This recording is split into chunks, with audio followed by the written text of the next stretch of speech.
సర్వ ప్రశంసలు సకల పొగడుతలు సర్వలోకాలకు సృష్టికర్త పరమ పవిత్రుడు పరిశుద్ధుడైనటువంటి అల్లాహ్కు మాత్రమే శోభిస్తాయి. అల్లాహ్ ఆయన తప్ప మరొక ఆరాధ్య దైవం ఎవడూ లేడు. సకల చరాచర సృష్టికి మూలాధారం అయిన ఆయన సజీవుడు, నిత్యుడు, అనంతుడు. అంతిమ దైవ ప్రవక్త ముహమ్మద్ రసూలుల్లా సల్లల్లాహు అలైహి వసల్లం వారిపై, గతించిన ప్రవక్తలందరిపై, ప్రవక్త సల్లల్లాహు అలైహి వసల్లం వారి కుటుంబీకులపై, ప్రవక్త సల్లల్లాహు అలైహి వసల్లం వారి ఉమ్మతులో సమస్త విశ్వాసులందరిపై అల్లాహ్ యొక్క శాంతి శుభాలు ఎల్లవేళలా కురియుగాక. ఆమీన్. సోదరులారా, నేటి జుమ్మా ప్రసంగం వ్యక్తి పూజ మానండి.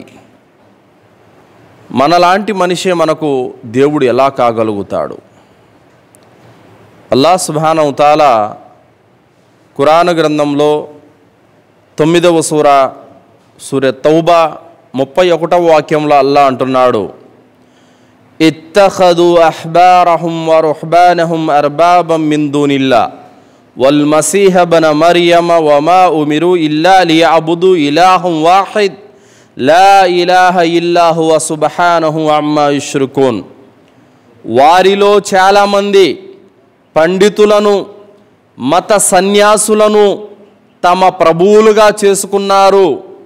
ఇంకా మరియం కుమారుడైనటువంటి ఈసాను కూడా వాళ్ళు తమ ప్రభువుగా చేసుకున్నారు. నిజానికి వారికి ఆదేశించబడిన విషయం అల్లాహ్ ఒక్కడే నిజ ఆరాధ్యుడు, ఆయన్ను మాత్రమే ఆరాధించండి అనే విషయం వారికి ఆదేశించబడింది. వారు కల్పించే భాగస్వామ్యాల నుండి అల్లాహ్ పరమ పవిత్రుడు, ఉన్నతుడు. అల్లాహ్ సుబ్హానహు వ తఆలా ఈ ఆయతులో తెలియజేస్తున్నాడు, ప్రజలలో చాలామంది తమ మత గురువులను, సన్యాసులను దేవుళ్ళుగా చేసుకున్నారు, ప్రభువులుగా చేసుకున్నారు. ఇంకా మరియమ్మ కుమారుడైనటువంటి ప్రవక్త అయినటువంటి యేసును కూడా వాళ్ళు ప్రభువుగా చేసుకున్నారు. వాస్తవానికి అల్లాహ్ ఆర్డర్ ఏముంది? సృష్టికర్త అయిన ఒక అల్లాహ్ను మాత్రమే ఆరాధించాలన్నది అల్లాహ్ యొక్క ఆజ్ఞ. కానీ ప్రజలు మాత్రము మనుషులను, ప్రవక్తలను దైవాలుగా, ప్రభువులుగా చేసుకున్నారు.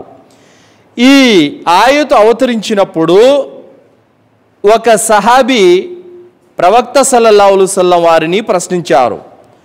సహీ తిర్మిజీ లిల్ అల్బానీ 2471వ హదీసులో తెలియజేయడం జరిగింది. అదీ బిన్ హాతిమ్ రదియల్లాహు అన్హు అనే ఒక సహాబీ ఉండేవారు.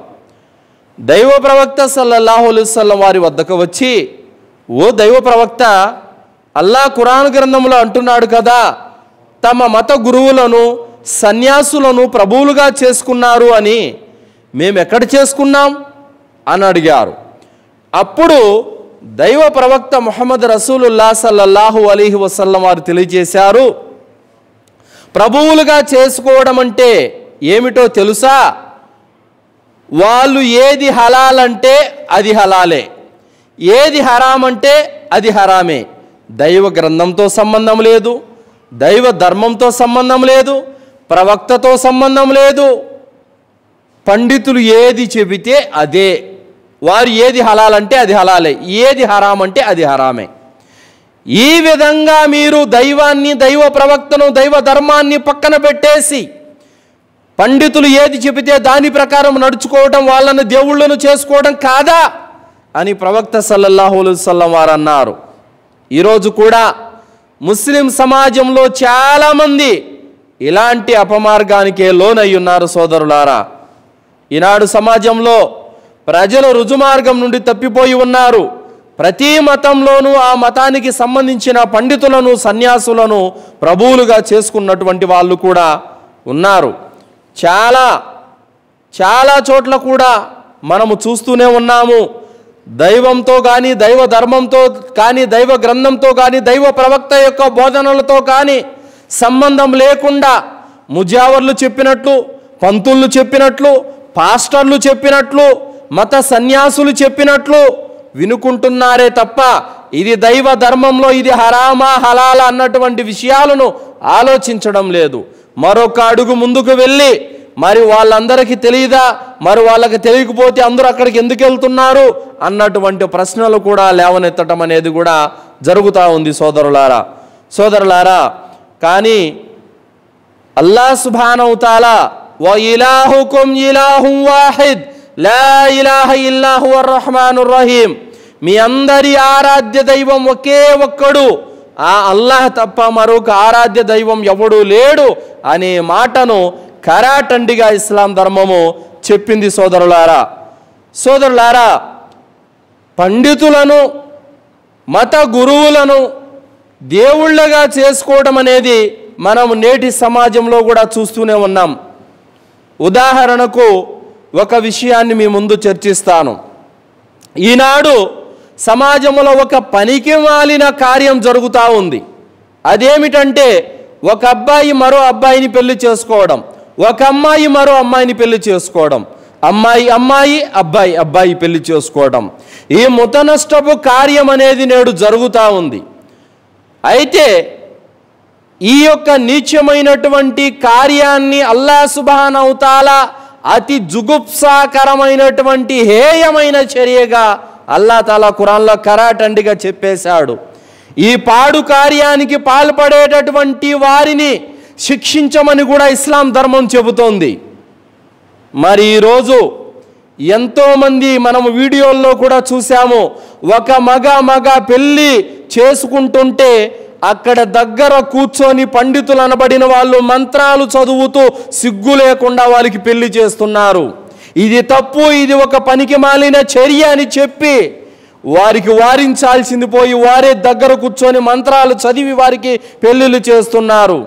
తల్లిదండ్రులు అనబడిన వాళ్ళు, పెద్దలు అనబడిన వాళ్ళు, బంధువులు అనబడిన వాళ్ళు కూడా ఒక మగ పెళ్లి చేసుకోవడం ఏంటి, ఒక ఆడ పెళ్లి చేసుకోవడం ఏంటి, ఎంతగా మించిన దౌర్భాగ్యం ఏమైనా ఉందా అని వారించాల్సింది పోయి వాళ్ళు దాన్ని దగ్గరుండి జరిపిస్తున్నారు. అదే ఇస్లాం ధర్మం ఇలాంటి వాటిని సహించదు.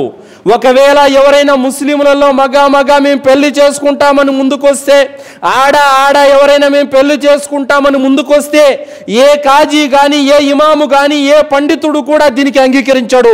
సస్సే మీరా సుతరాము కూడా దీన్ని ఒప్పుకోడు. ఎందుకంటే అల్లాహ్ సుబ్హానహు వ తఆలా దీన్ని హరాం చేశాడు. కాబట్టి అల్లాహ్ హరాం చేసినటువంటి దానిని ఏ పండితుడు కూడా, ఏ కాజీ కూడా, ఏ ఇమాము కూడా హద్దు దాటిపోయి ఈ పనికి సాహసం చేయలేడు. ఇది ఇస్లాం ధర్మం యొక్క ఔన్నత్యం సోదరులారా.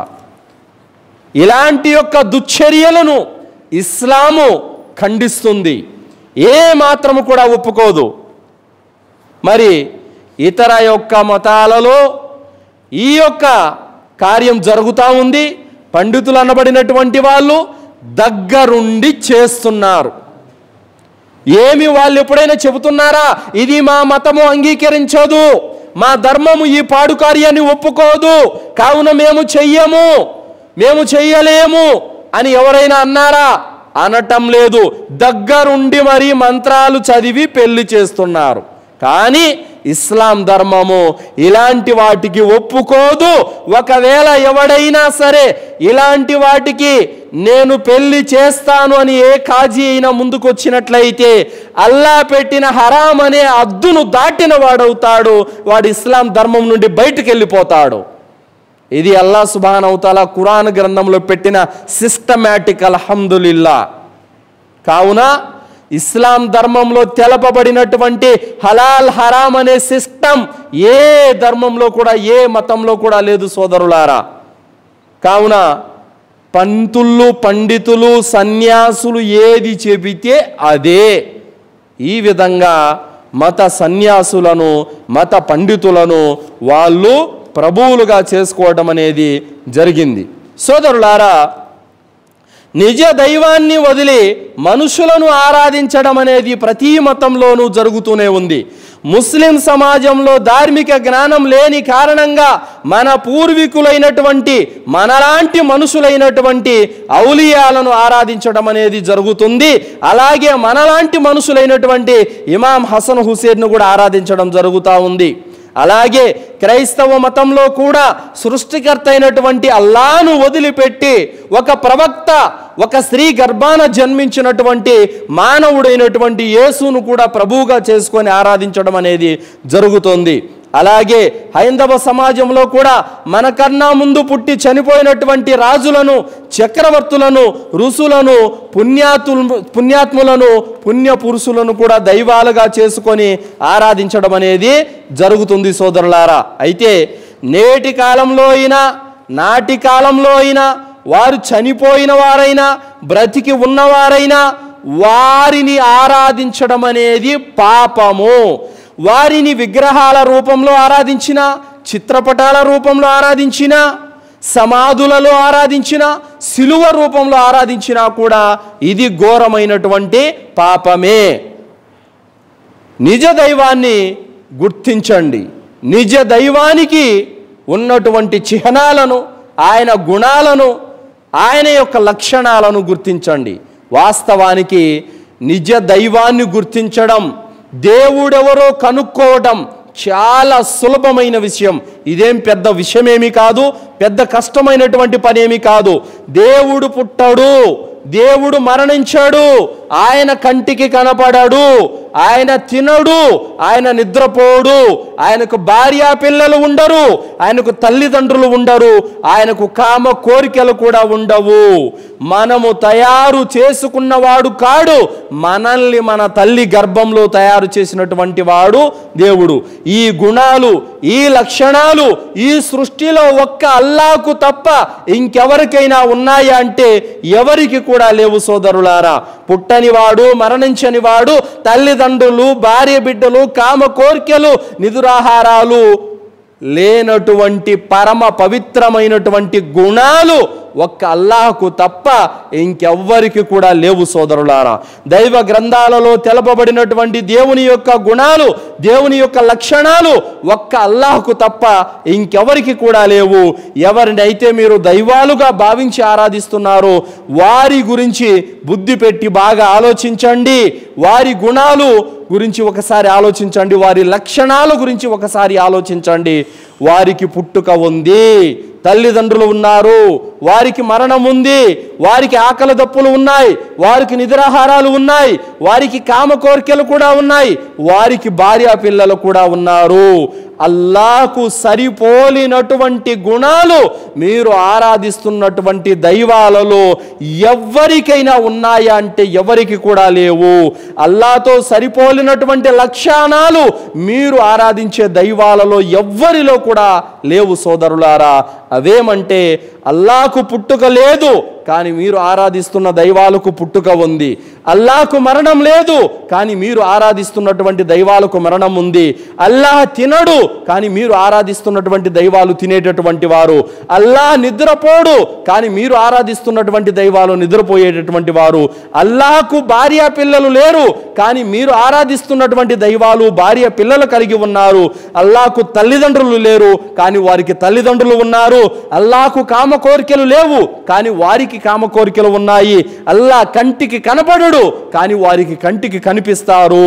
అల్లాహ్ 7 ఆకాశాలపైన మహోన్నతమైనటువంటి సృష్టి సామ్రాజ్య పీఠాన్ని అధిష్ఠించి ఉన్నాడు, కానీ మీరు మొక్కే దైవాలు భూమండలంలో అనేక వస్తువుల రూపాలలో ఉండటం అనేది జరుగుతుంది. ఈ లక్షణాలు, ఈ గుణాలు ఒక్క అల్లాహకు తప్ప ఇంకా ఎవరికి కూడా లేవు. కావున అల్లాహకు ఏ గుణాలైతే ఉన్నాయో ఆ గుణాలు మీరు ఆరాధించే వాటిలో లేవు. అల్లాహ్ ఎలాంటి బలహీనతలకైతే అతీతుడో మీరు ఆరాధించే దైవాలు అనేక బలహీనతలు కలిగి ఉన్నాయి.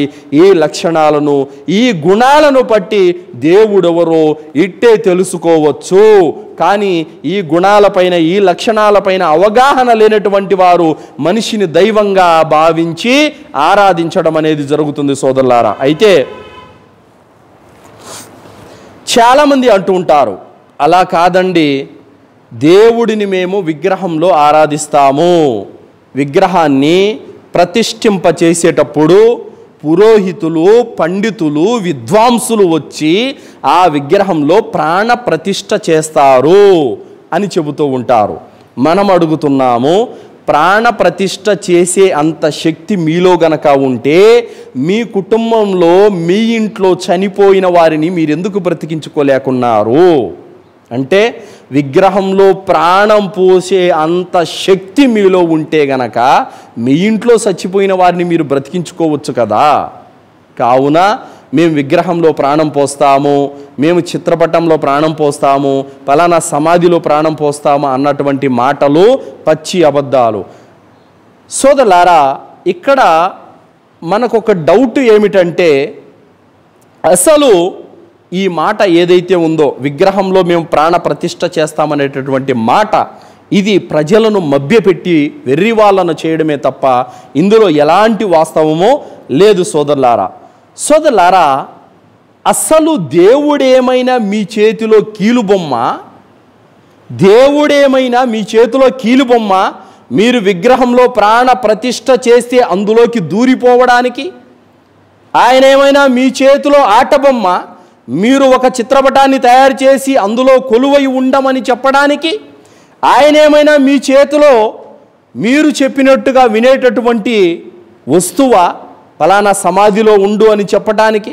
అంటే మీరు ఎక్కడ ఉండమంటే అక్కడ ఉంటాడు ఆయన విగ్రహంలో ఉండమంటే విగ్రహంలో ఉంటాడు, చిత్రపటంలో ఉంటే చిత్రపటంలో ఉంటాడు, సమాధిలో ఉండమంటే సమాధిలో ఉంటాడు. అంటే మీ చేతిలో ఏమైనా కీలుబొమ్మ అనుకుంటున్నారా? మీ ఇష్టం వచ్చినట్టు చోట తీసుకెళ్ళి పెడితే అక్కడ ఉండవయ్యా అని చెప్పడానికి? ఏం అజ్ఞానం ఇది! సోదరులారా, ఇక్కడ ఒక విషయము బాగా మనము గుర్తుపెట్టుకోవాలి. అదేమిటంటే, దేవుడు ఎక్కడైనా సరే, ఏ గ్రంథాలలో అయినా సరే, నా పేరుతో ఒక విగ్రహం తయారు చేసుకోండి, అందులో నేను కూర్చొని ఉంటాను అని ఎక్కడైనా చెప్పి ఉన్నాడా? నా పేరుతో చిత్రపటాలు చేసుకోండి, అందులో నేను కొలువుదీరి ఉంటాను అని ఎక్కడైనా చెప్పి ఉన్నాడా? నా పేరుతో ఒక సమాధిని కట్టుకోండి, దాన్ని ఆరాధిస్తే నన్ను ఆరాధించినట్టే అని ఎక్కడైనా చెప్పి ఉన్నాడా? నా పేరుతో సిలువ బొమ్మను చేసుకోండి, దాన్ని ఆరాధిస్తే నన్ను మొక్కినట్టే అని ఎక్కడైనా చెప్పి ఉన్నాడా? లేదు. దేవుడు ఏ గ్రంథాలలో అయినా ఎక్కడైనా సరే నా పేరుతో విగ్రహాలు చేసుకోండి, చిత్రపటాలు చేసుకోండి, సమాధులు నిర్మించుకోండి, సిలువలను నిర్మించుకోండి, అందులో వచ్చి నేను ఉంటాను, వాటిని మొక్కితే నన్ను మొక్కినట్టే అని ఎక్కడైనా ఆ గ్రంథాల్లో చెప్పి ఉన్నాడా? ఎక్కడా చెప్పలేదు. ఇది మీ భ్రమ మాత్రమే, ఇది మీ ఊహ మాత్రమే. ఇలాంటి ఊహలతో భ్రమలతో విగ్రహాలను, చిత్రపటాలను, సమాధులను, సిలువను ఆరాధించేటటువంటి వారి యొక్క ఆరాధనలన్నీ కూడా నిష్ప్రయోజనకరమైనవే. అలాంటి వారి ఆరాధనలన్నీ కూడా బూడిదలో పోసిన పన్నీరు లాంటివే. సోదరులారా, విగ్రహాలను, చిత్రపటాలను, సమాధులను, సిలువలను మొక్కితే నన్ను మొక్కినట్టే అని ఎక్కడ కూడా దైవము చెప్పలేదు. ఒకవేళ చెప్పి ఉంటే రుజువులను చూపాలి. ఫలానా గ్రంథంలో ఉంది విగ్రహాన్ని మొక్కితే దేవుణ్ణి మొక్కినట్టే అని, ఫలానా గ్రంథంలో ఉంది సమాధిని మొక్కితే దేవుణ్ణి మొక్కినట్టే అని, ఫలానా గ్రంథంలో ఉంది సిలువను మొక్కితే దేవుణ్ణి మొక్కినట్టే అని ఎక్కడైనా ఉందా? ఏ గ్రంథాలలో కూడా లేదు. పెట్టుకున్నారు అంతే, ఇది దేవుడి పటము, ఇది దేవుడి విగ్రహము. మీ ఇష్టానుసారం మీరు తయారు చేసుకొని, మీ ఇష్టానుసారం మీరు రంగులు వేసుకొని, మీ ఇష్టానుసారం మీరు తీసుకెళ్ళి ఎక్కడెక్కడో పెట్టుకొని పూజలు పునస్కారాలు చేసుకుంటే అది దేవుడికి చేసినట్టని మీరు ఎంత మాత్రం కూడా భావించకూడదు. సోదరులారా, నిజ దైవాన్ని గుర్తించాలి.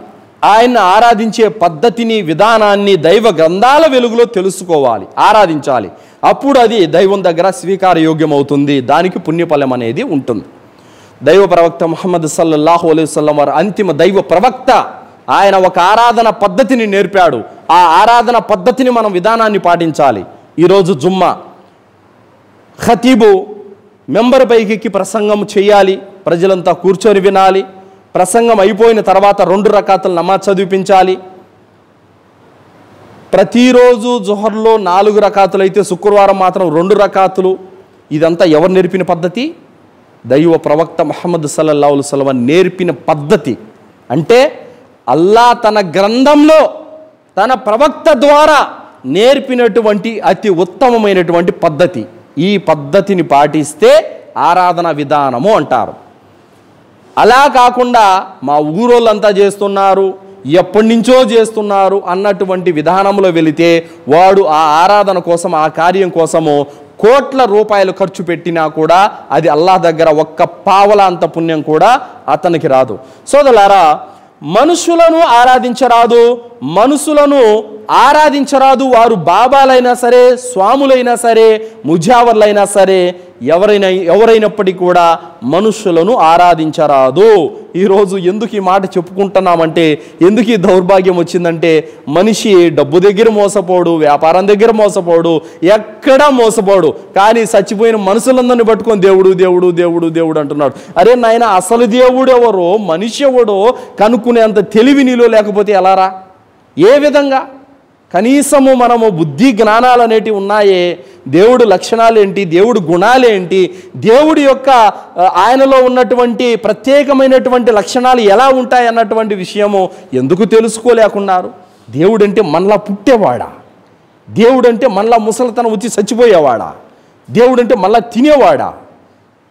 దేవుడంటే మళ్ళా పెళ్లి చేసుకుంటాడా? దేవుడంటే మనలా పెళ్లి చేసుకొని భార్యతో సంసారం చేసి సుఖాన్ని పొంది బిడ్డలను కంటాడా?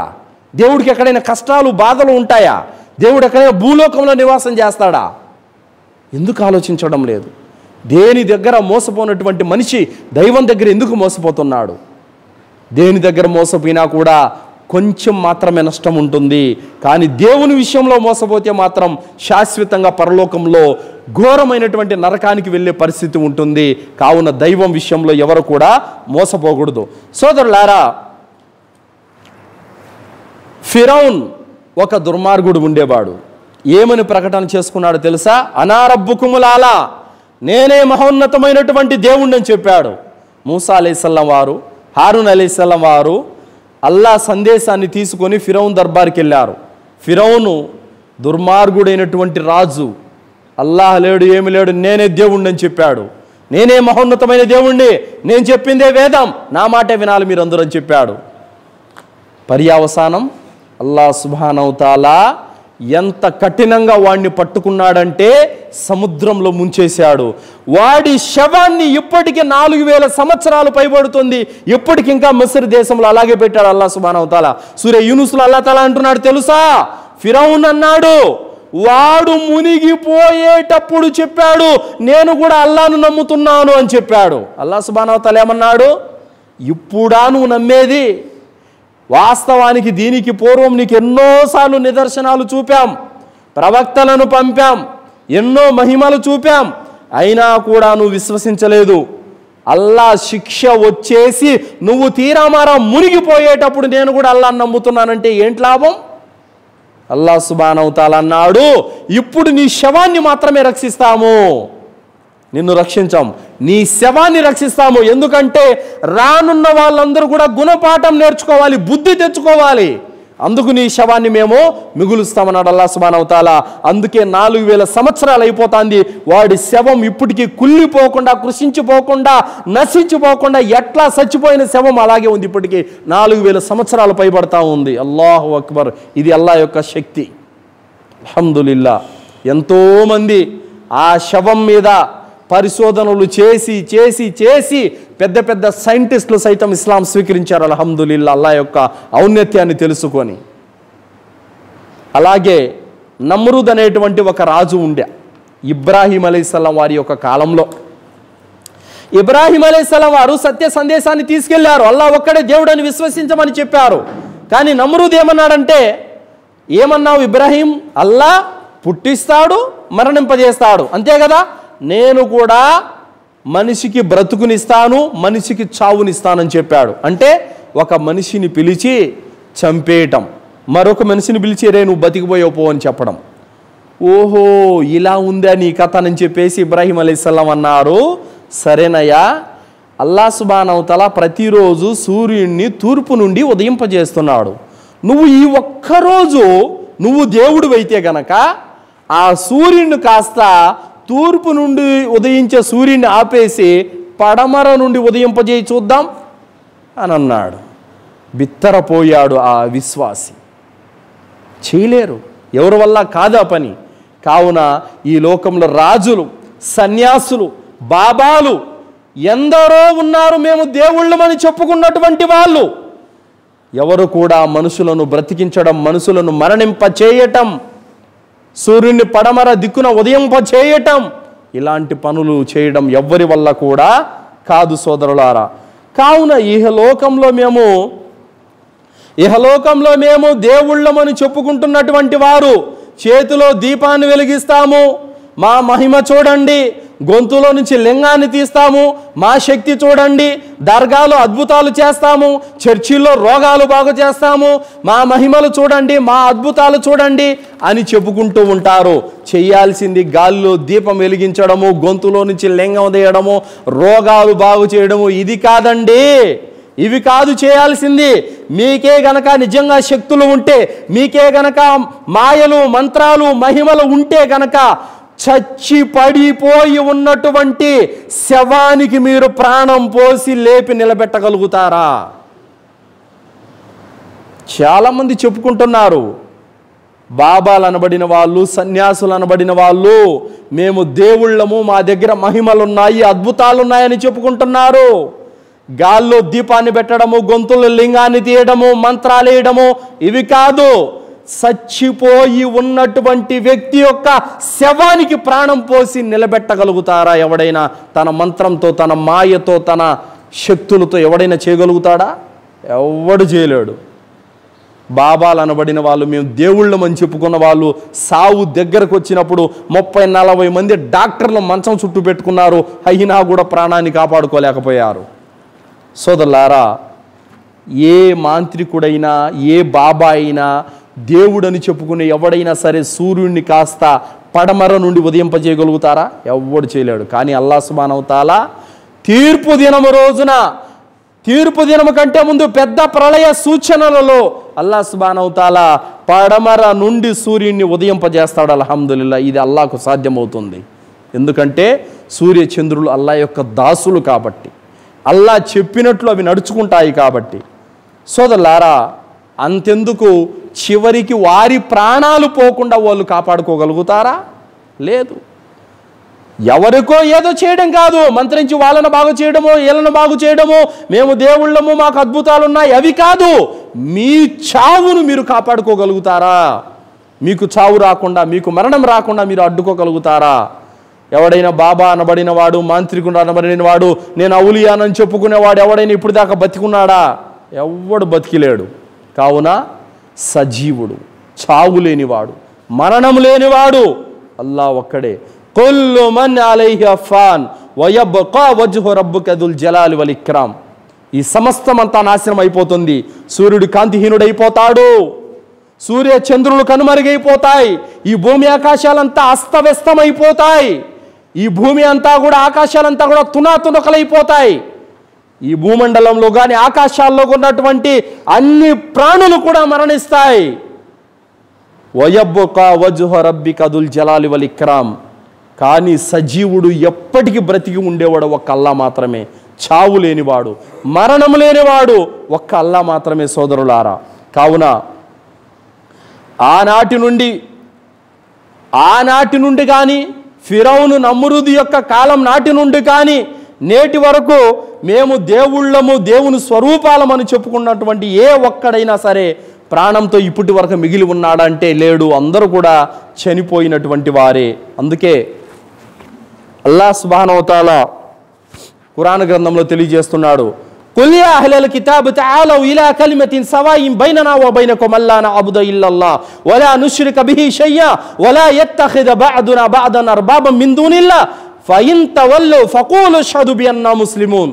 అల్లాహ్ సుబ్హానహు వ తఆలా అంటున్నాడు, ఓ ప్రవక్త వారికి ఇలా తెలియజేయి, ఓ గ్రంథవహులారా, మీకు మాకు సమాంతరంగా ఉన్నటువంటి విషయం వైపునకు రండి.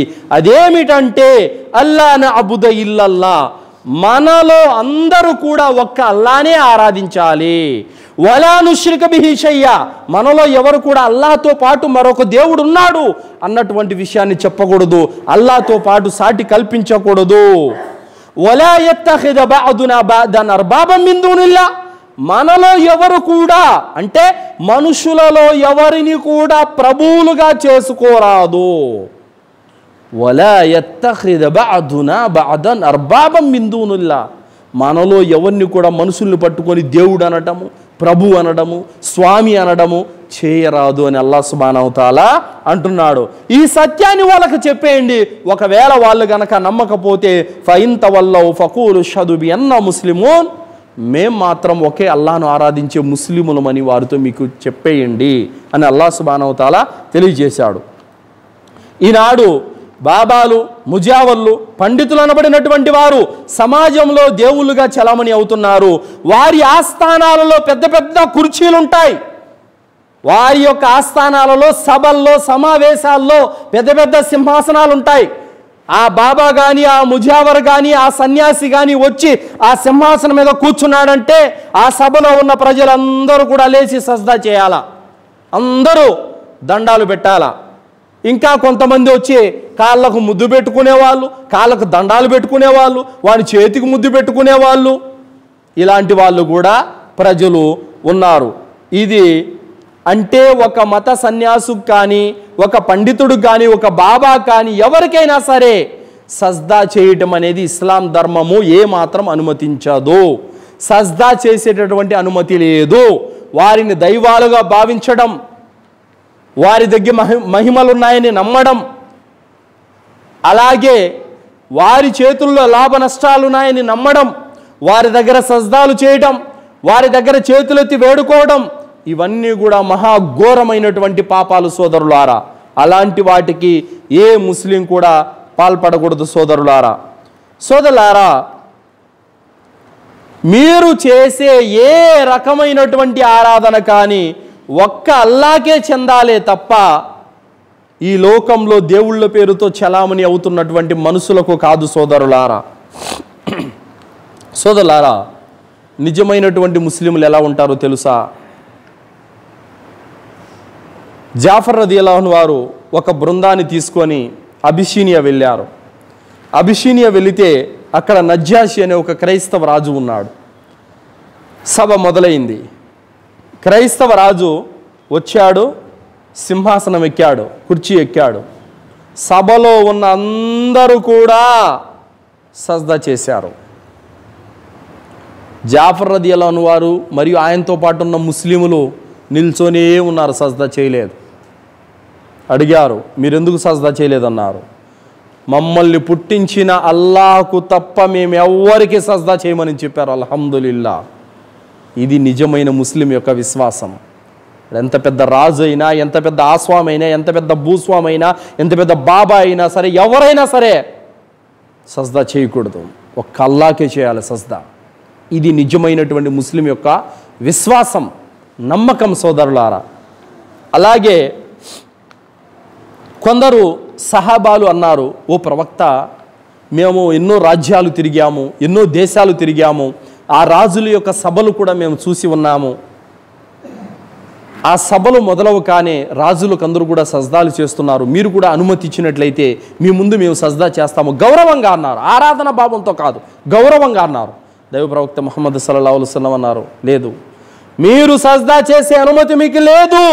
ఒకవేళ ఏ మానవుడైనా సజ్దా చేసేటటువంటి అనుమతి ఉంటే, ఏ మనిషి అయినా సజ్దా చేసే అనుమతి ఉంటే ఒక భార్యకు నేను చెప్పేవాడిని తన భర్త ముందర సజ్దా చేయమని. ఎందుకంటే ఒక భార్యకు భర్త అంత గొప్పవాడు, అంత గొప్ప స్థానం ఉంది భర్తకి. కానీ ఆ భర్తకే అనుమతి లేనప్పుడు ఇంకా ఏ మనిషికి సజ్దా చేసే అనుమతి లేదన్నారు. కావున మీరు నాకు సజ్దా చేయకూడదని చెప్పారు ముహమ్మద్ సల్లల్లాహు అలైహి వసల్లం వారు. అలాగే సోదరులారా, ఒక సహాబీ వచ్చారు. వచ్చేమన్నారంటే, అల్లా యొక్క ప్రవక్త నాకు పలానా పని చేసి పెట్టండి అన్నారు. అది అల్లా దయదలిస్తే అయిపోతుంది, మీరు దయదలిస్తే అయిపోతుంది అన్నారు. ప్రవక్త ముహమ్మద్ సల్లల్లాహు అలైహి వసల్లం కోపగించుకున్నారు. అల్లా దయదలిస్తే అని చెప్పు, ఆగిపో అక్కడికే. నీవు దయదలిస్తే అని చెప్పి నన్ను అల్లాకు భాగస్వాములుగా చేయగాకు. అల్లా దయదలిస్తే అవుతుందని చెప్పు, నువ్వు దయదలిస్తే అవుతుందని చెప్పగాకు, నన్ను చేర్చొద్దు ఆ మాటలు అన్నారు ముహమ్మద్ సల్లల్లాహు అలైహి వసల్లం. దైవ ప్రవక్త ముహమ్మద్ సల్లల్లాహు అలైహి వసల్లం వారి వ్యక్తి పూజను వారించారు. మనిషిని దేవుడి స్థానంలో తీసుకెళ్ళి పెట్టడం ఖండించారు. సోదరులారా, ఇస్లాం ధర్మం అనేది ఏ విధంగా దేవుని యొక్క విశ్వాసాన్ని కాపాడిందంటే సోదరులారా, ఒక సంఘటన చెబుతా చూడండి. ఖాలిద్ బిన్ వలీద్ అనే ఒక సహాబీ ఉండేవారు. ఆయన ఏ యుద్ధానికి వెళ్ళినా కూడా ఇట్టే గెలిచేసేవారు. ముస్లిములు ఏ యుద్ధానికి వెళ్ళినా కూడా ఇట్టే గెలిచేసేటటువంటి వారు. ఆ విధంగా ప్రతి యుద్ధంలో ఖాలిద్ బిన్ వలీద్ కమాండర్గా ఉన్న ప్రతి యుద్ధము విజయం సాధించేదన్నమాట. అలా ముస్లిములలో రాను రాను ఒక విధమైనటువంటి ఒక విశ్వాసం వచ్చేసింది. అదేమిటంటే ఖాలిద్ బిన్ వలీద్ ఏ యుద్ధంలో పాల్గొంటే ఆ యుద్ధం గెలుస్తుంది, ఏ యుద్ధానికి ఆయన కమాండర్గా ఉంటే ఆ యుద్ధం గెలుస్తుంది అన్న భావన, విశ్వాసం ముస్లిములలో వచ్చేసింది. ఇది గమనించిన ఉమర్ రదియల్లాహు అన్హు వారు ఖాలిద్ బిన్ వలీద్ని యుద్ధ కమాండర్ నుండి దించేశారు. దించేసి అబూ ఉబైదా బిన్ జర్రా రదియల్లాహు అన్హు వారిని కమాండర్గా పెట్టి ఆయన నేతృత్వంలో పనిచేయమని చెప్పారు. 4 సంవత్సరాలు పనిచేశారు ఖాలిద్ బిన్ వలీద్ రదియల్లాహు అన్హు వారు. అబూ ఉబైదా కింద 4 సంవత్సరాలు పనిచేశారు ఆయన నేపథ్యంలో. అడిగేవాళ్ళు అడిగారు, ఖాలిద్, నిన్ను యుద్ధ కమాండర్ నుండి తీసేసి మామూలు సైనికుడిగా పెట్టారు కదా, నీకేం బాధ లేదా, నీకేం బాధ అనిపించట్లేదా అని అన్నారు. ఖాలిద్ బిన్ వలీద్ రదియల్లాహు అన్హు వారు అన్నారు, నేను పోరాటం చేస్తున్నది అల్లాహ్ కోసం, ఉమర్ కోసం కాదు. పదవి ఉంటే ఒక విధంగా, పదవి లేకపోతే ఒక విధంగా నేను పోరాటం చెయ్యను. కావున నేను పోరాడుతుంది అల్లాహ్ కోసం అని చెప్పారు. సుబ్హానల్లాహ్. కావున ఖాలిద్ బిన్ వలీద్ ఏ యుద్ధంలో ఉంటే ఆ యుద్ధం గెలుస్తుంది అనే విశ్వాసం తప్పు. అల్లాహ్ దయ వల్ల యుద్ధం గెలుస్తుంది అన్నటువంటి విశ్వాసం కరెక్ట్. కావున ఫలానా వాడుంటే అవుతుంది, ఫలానా వాడుంటేనే జరుగుతుంది కాదు, అల్లాహ్ దయ తలిస్తే అవుతుంది, అల్లాహ్ తలిస్తే అవుతుంది అన్నటువంటి విశ్వాసం ఉండాలి సోదరులారా. కావున ఈరోజు ప్రజల్లో చాలామంది, ఎందుకంటే మేము దేంట్లో అయినా దైవాన్ని చూస్తాము, ఎందెందు చూసినా అందందే గలడు అన్నటువంటి విశ్వాసం ప్రజల్లో ఉంది. అంటే దేంట్లో చూసినా దేవుడు ఉంటాడు, చెట్టులో చూసినా దేవుడు ఉంటాడు, పుట్టలో చూసినా దేవుడు ఉంటాడు, విగ్రహంలో చూసినా దేవుడు ఉంటాడు, మనిషిలో చూసినా దేవుడు ఉంటాడు, ఎక్కడ చూస్తే అక్కడ ఉంటాడా ఆ దేవుడు, దేంట్లో చూసినా దేవుడు ఉంటాడు అన్నటువంటి మాట ప్రజల్లో వినబడతా ఉంది. ఈ మాటకు అర్థం అది కాదు, అది కానే కాదు. ఈ మాటకు అర్థం ఏమిటో తెలుసా? ఫర్ ఎగ్జాంపుల్, ఇప్పుడు మిద్దె ఉంది. ఈ మిద్దె పైన ఏ ప్రాణులు తిరుగుతున్నాయో, ఆ ప్రాణులు ఏం తింటున్నాయో, మరియు భూమి కింద మట్టిలో ఏ ప్రాణులు ఉన్నాయో, ఏ పురుగులు ఉన్నాయో, ఏ ప్రాణులు ఎంత తింటున్నాయో, ఇదంతా జ్ఞానం కలిగిన వాడు దేవుడు అంటే. అంతే తప్ప ఆయన మట్టి కింద ఉంటాడని, ఆయన మిద్దె పైన ఉంటాడని, గోడలో ఉంటాడని, చెట్టులో ఉంటాడని, పుట్టలో ఉంటాడని కాదు. ఆ చెట్టులో, ఆ పుట్టలో, ఆ గోడ కింద, ఆ నేల కింద ఏం జరుగుతుందో తెలుసుకోగలిగిన జ్ఞానం కలిగిన వాడు దేవుడు. అంటే ఆయన జ్ఞానము అంత గొప్పది అని అర్థం, అంతేగాని ప్రతి దాంట్లో ఆయన ఉంటాడని కాదు అర్థం. కావున సోదరులారా, వ్యక్తి పూజను ఇస్లాం ధర్మం ఒప్పుకోదు. ఏ ఔలియా దగ్గర, ఏ బాబా దగ్గర కానీ సజ్దా చేయడము, దువా చేయడము, వాళ్ళ దగ్గర మహిమలు ఉన్నాయని నమ్మడము, వాళ్ళ దగ్గర లాభ నష్టాలు ఉన్నాయని నమ్మడము, ఇదంతా కూడా ఒక ముస్లిం విశ్వాసము పెట్టకూడదు. లాభ నష్టాలకు కారకుడు అల్లాహ్, జీవన్ మరణాలకు కారకుడు అల్లాహ్. కావున మీరు చేసే ప్రతి ఆరాధన, కుల్ ఇన్న సలా వనుసుకి వ మహ్యాయ వ మమాతి లిల్లాహి రబ్బిల్ ఆలమీన్, మనము చేసే ప్రతి ఆరాధన, నమాజు, కుర్బానీ, జీవనము, మరణము, ఇవన్నీ కూడా ఒక్క అల్లాహ్ కోసం తప్ప ఇంకెవరి కోసం చేయకూడదు. కావున సోదరులారా, వ్యక్తి పూజను ఇస్లాము ఎంత మాత్రం ఒప్పుకోదు. మనలా పుట్టినవాడు, మనలా తినేవాడు, మనలా నిద్రపోయేవాడు, మనలా మరణించేవాడు మనకెలా దేవుడు అవుతాడు సోదరులారా?